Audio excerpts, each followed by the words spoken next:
Good evening. It's Brita Wynn, and I'm here to do Ask a Witch. And tonight's topic is ritual bathing.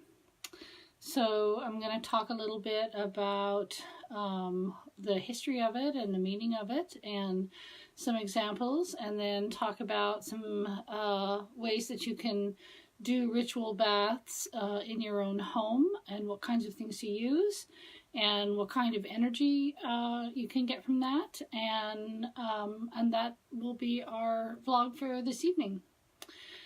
So let me just begin by talking about the aspect of bathing. Though during the period of the Dark Ages in Europe, where an awful lot of Wiccan and pagan ancestors came from, there was this period where we decided that everything that was pleasurable pretty much was evil. And some of that came out of some of the decadence of the Roman times after that ended, after their tyranny over many cultures ended. There was an utter rejection of some of the things like eating a lot of food and bathing and sexuality that became evil because they were associated with that government, that tyranny. So bathing was in with that, and so there was a long period where bathing was considered bad and evil, and people didn't do it a lot in Europe. But what is interesting about that is that there are some really incredible places that were natural springs that were built into community baths by the Romans in different areas of the world. One that comes to mind right away is the town of Bath in England. And that I've been there several times. There's a natural spring there that's very minerally and also somewhat effervescent. And a bathing area was built by the Romans for people to sit and soak in the mineral waters. There's a lot of lore about the water being medicinal, that it has properties that can cure illness and that sort of thing. And it's not the only place where water has that association. Near there, also near Glastonbury, the White Spring at the base of the Glastonbury Hill is also considered a healing spring, and the water there is considered to be sacred and able to cure illness and that sort of thing, as well as the well that is there at that location in the Chalice Well Gardens.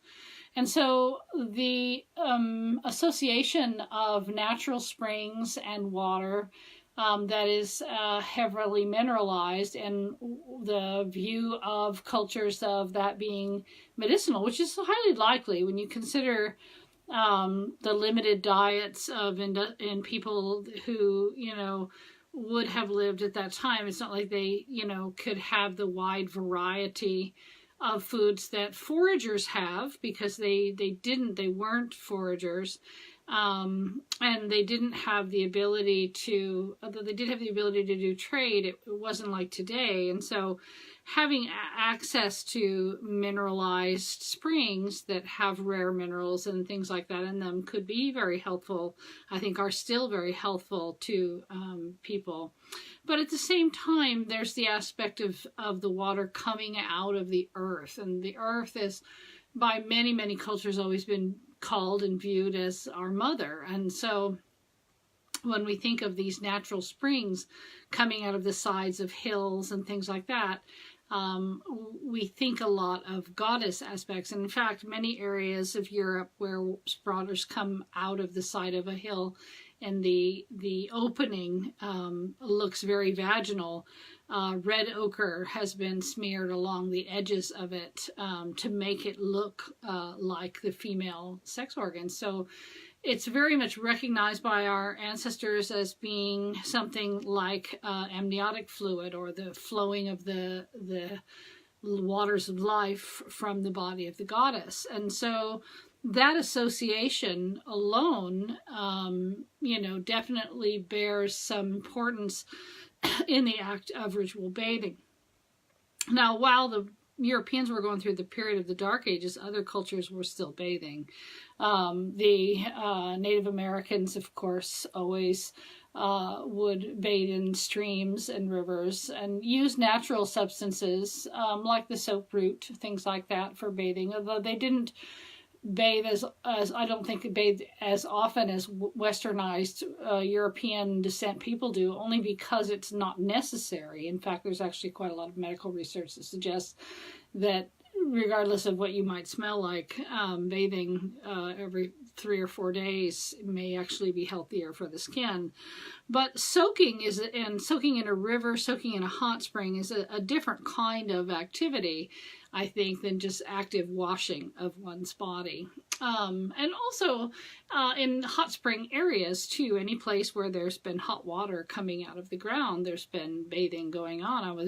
Bathing has always been very important to the Japanese, very much a part of the culture, very much a centralized sort of activity. Bathhouses have very high status. We even have bathhouses, Japanese bathhouses in San Francisco and California that are viewed even with some reverence, even though mostly they're houses with a lot of hot tubs in them.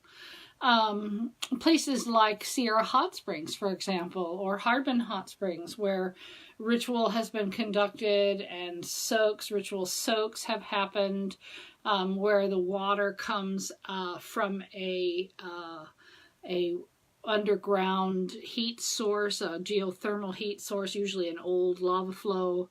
The activity of the earth is certainly something that plays into that. I know here where I am in Washington, the house that I live in currently has a very sulfury water, but we're right at the base of Mount Rainier, and so the water is volcano water. It smells exactly like Sierra Hot Springs water smells.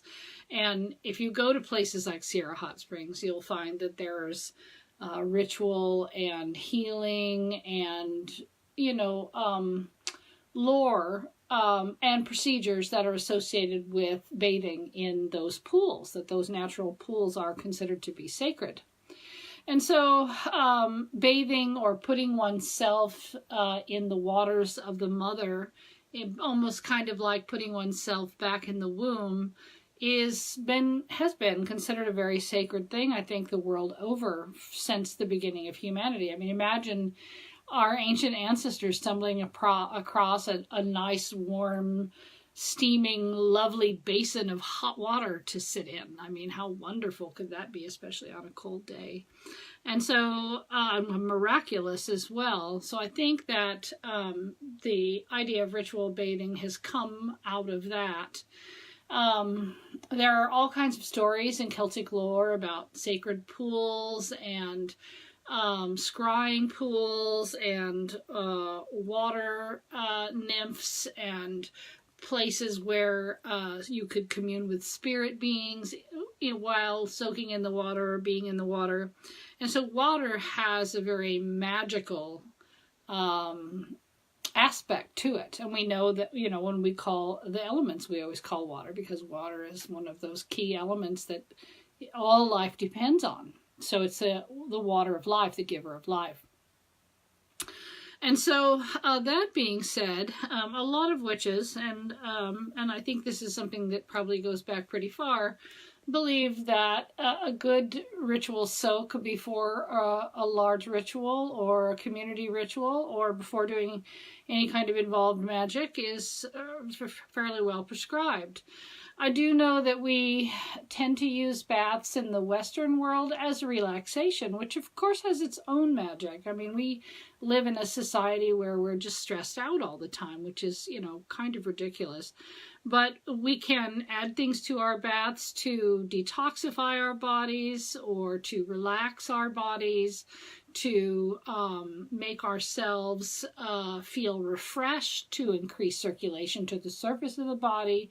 And we do those kinds of medicinal baths, herbalists and others do those kind of medicinal baths, whether they associate ritual with them or not.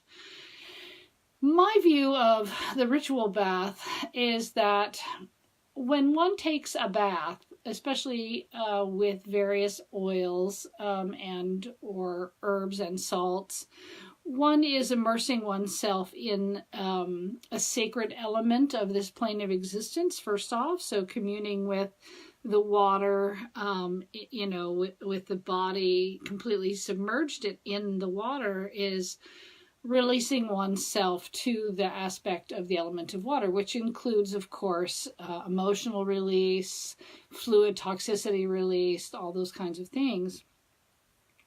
But also, we do things like smudging, which is cleansing with smoke, and we view that as being a very important thing to do before ritual.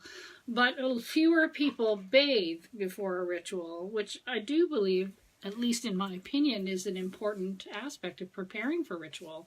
Because when you bathe before ritual, you have time for quiet meditation while you sit in the water and breathe in the fumes of the herbs that you have added, and to put yourself in a ritual space, to put your mind at ease, to relax yourself, to separate from everyday life, and to release the energy off of your skin, just like you would with smudging, that doesn't serve before you step into ritual. And the ancients, I think, always washed and anointed before they entered into any kind of important ritual. And so I think that because the communion with water has always been an important thing to us. Ritual baths are pretty wonderful, I will say. And there's a lot of things that you can use. One of the things that I like to do before ritual is I like to do a ritual bath in natural salts. So something like sea salt or pink salt or black salt, any of the natural salts that are mined or collected from the ocean, although I'm a little leery of anything collected from the ocean today because so much of it's microplastic and toxicity. Mined salt is certainly cleaner. But I don't know what its effects on the surface of the earth are when we mine salt, so something to consider. But salt is a really great mineral for grounding. It helps us ground because it connects us with earth. It also releases things out of the body. One of the things that salt does scientifically is it's a catalyst for osmosis, which means that it moves things from one side of a membrane to the other through salinity. And so taking a salt bath actually is quite detoxifying, not only on an emotional, energetic level, but on a physical level as well. And so cleansing in a salt bath is actually a really good idea. So you can use things like Epsom salts or even table salt. My preference is pink salt, pink Himalayan mined salt, because I know it's clean and full of minerals. And I will usually use, depending upon the ritual and the time of year that I'm doing the bathing, doing the ceremony, depends on, that will make the decision on what herbs I will use. Like, for example, if I'm bathing to prepare for a Samhain ritual, I will probably put some relaxing herbs like lavender and a lemon balm in the bath, but I will probably also put a little wormwood in there. And some of you may be wondering on proportions. Keep in mind that essential oils are quite powerful, so 1 or 2 drops of each should be enough on the surface of the water once the water is drawn. You can also make your own bath bombs. I've discovered that there's a million recipes online, and they are made of baking soda and citric acid, which is just citrus acid, vitamin C, and they are combined together or made solid by using a little bit of essential oil and or other kinds of emollients like maybe grapeseed oil or something to hold them together and allowed to dry into a hard hard object, which we call a bath bomb. And those actually work pretty well too. I would say if you are interested in herbs as being part of that ritual bath, then research what herbs are not going to give you a rash. And what herbs are going to put you in the right frame of mind for the ritual that you want to do. For the springtime rituals, like for Ostara, for example, we're celebrating the return of life, the return of flowers, things like that. I might put things in my bath like rose or gardenia or jasmine. And so it just really depends on the time of year that you're doing the ritual and what kind of mood and energy you want to set, as well as grounding yourself by using some salt in the bath. So one of the ways that you can do that, if you're using salt, one of the things that I do is I take a couple of cups of salt and put it in a plastic bag, like a Ziploc bag, and I add about a teaspoon of vegetable glycerin to that and shake it up until it's all coating the salt very, very well. And then I add several drops, like 3 or 4 drops of essential oils, of different kinds of oils. Like I might add 3 or 4 drops of lavender and 3 or 4 drops of rosemary, for example. And then I'll shake that up until it's completely mixed in there. And when you open the bag, you'll be able to tell because it'll smell really, really strong. And with the 2 cups, the amount that you want to put in the bath is about 1/2 cup. So that's enough for 4 baths. 1/2 cup is really a lot of salt. I mean, more than that, and you're talking the possibility of falling asleep in the bath, because salt in the bath is very relaxing, but also taxing to your system as it detoxifies you. So keep your amount of salt at 1/2 cup. If you put herbs in your ritual bath that will make you sleepy, please make sure there's someone in the house that can keep a check on you, make sure you don't fall asleep in the bath. Because that's not good either. And sit in there with your salt and your herbs and think about what it is you want to accomplish with your ritual. What is the focus of your ritual? What do you want to accomplish? What would you like to release? What would you like to not take into ritual? What would you like to shed in your bath before you go into ritual? Those kinds of things, and just spend some time in there. A ritual bath is akin to sitting in a hot spring, at a sacred place. So you wouldn't just, hop in, sit there for 5 minutes and hop out. You would sit there and really absorb the experience. And so that's what you want to do with a ritual bath. You don't necessarily have to go through the whole thing of washing your hair and all that, but you want to make sure that the water touches every part of your body. So, like when you do a dip in the ocean, for example, people who do cleanse themselves by jumping in the ocean, they don't just go in there up to their neck, they go in there and go underwater for a few seconds and come back out and spend some time in there to let the waves and the salt and the minerals and the energy of the ocean actually really cleanse them. That's part of what's going on there. Ritual bathing is something that's done with sweat lodges, where you would go in and sweat out a whole lot of stuff and then go out of the sweat lodge and jump in a river and rinse off all the stuff off your skin, all the energy and toxins and everything. So keep in mind that ritual bathing is an old practice that was lost during the Middle Ages in Europe, but not in other parts of the world, and has been reclaimed again, I think, by Europeans.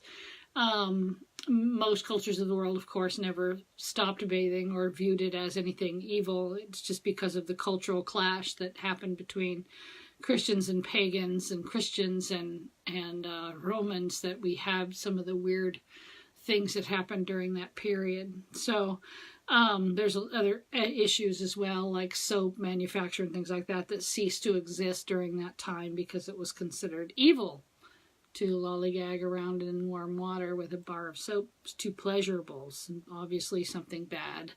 And so with those things in mind, another aspect, if you can't really do a ritual bath, you can do something like spurge. And what spurging is when you take an herb like rosemary or cedar and dip it in water and sprinkle it over the person. So if I were going to spurge in my house or spurge a person in ritual, I would have a bowl of sanctified water. I would dip my rosemary or my cedar in it, and then I would sprinkle it on them, shake it at them, kind of like the way they do holy water in the church. And that's another aspect, of course, of the use of water as a cleanser. Water, because it is the life giver, it's the one thing besides air you can't go very long without. It has always been viewed as very, very important to proper mental preparation and emotional preparation for ritual space, and for many aspects actually of life. We think about deprivation tanks where we just sit in the dark or lay in the dark in water to just cleanse ourselves of all the things that are driving us nuts in our everyday life. For me, the ocean has always been a place of renewal and cleansing.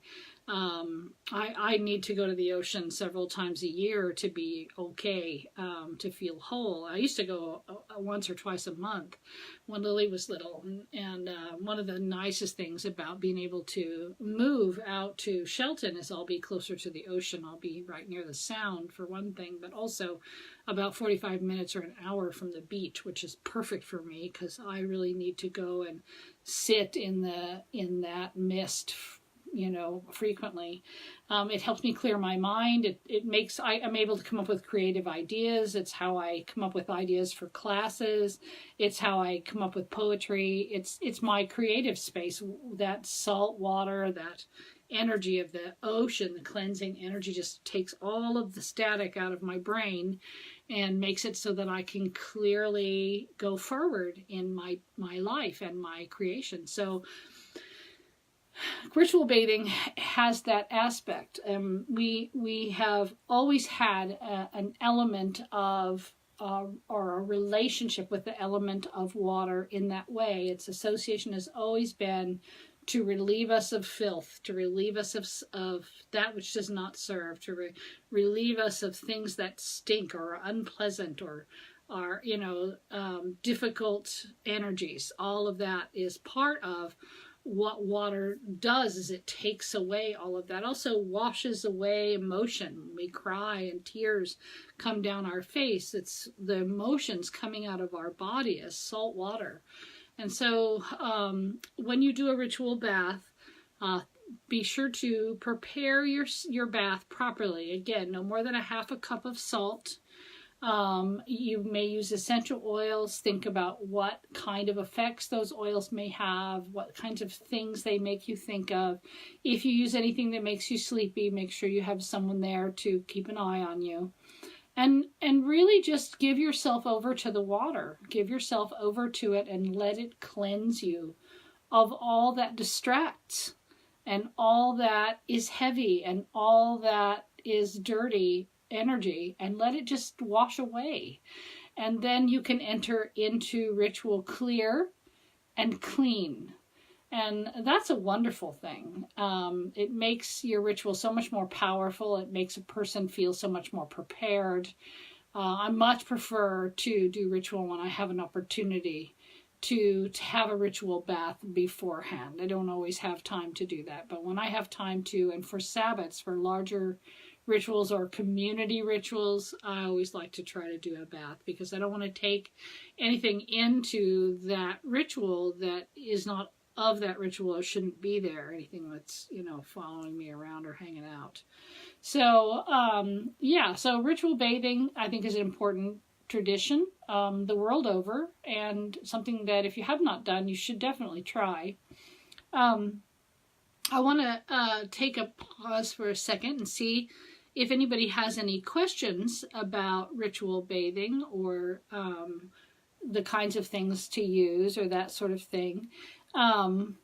And while I'm waiting to see if anyone has any questions, let me just say that I will be doing the vlogs on Wednesdays until the 19th of December, and then I'll be taking 2 weeks off to move. I may get on during that time just randomly, but I don't have any Ask a Witch planned for the 26th of December or the 2nd of January. Only for those 2 Wednesdays, and then I'll resume after that, just because things are going to be insane, and I just don't think there's even going to be a space for me to do a vlog, let alone the mental space to be able to do it well. So the next vlog is on marking your temple, tattoos and body painting and that sort of thing, and its use and purpose. And then the last vlog before the new year is on Yule and the celebrations of Yule and the meaning of the symbolism of Yule and how to honor Yule and what the history of it is. And then we'll go into that Yule period deeply in the cave for a couple of weeks. And so it is appropriate for me to step back from the video camera during that time.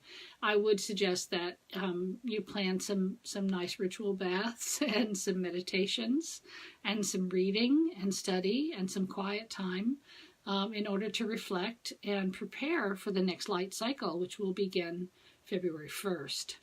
So that is my vlog for today.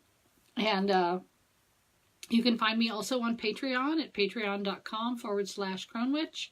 And I'm also under CroneWitch on YouTube, actively uploading things there all the time. We'll make sure that everything gets in there for December before I log off.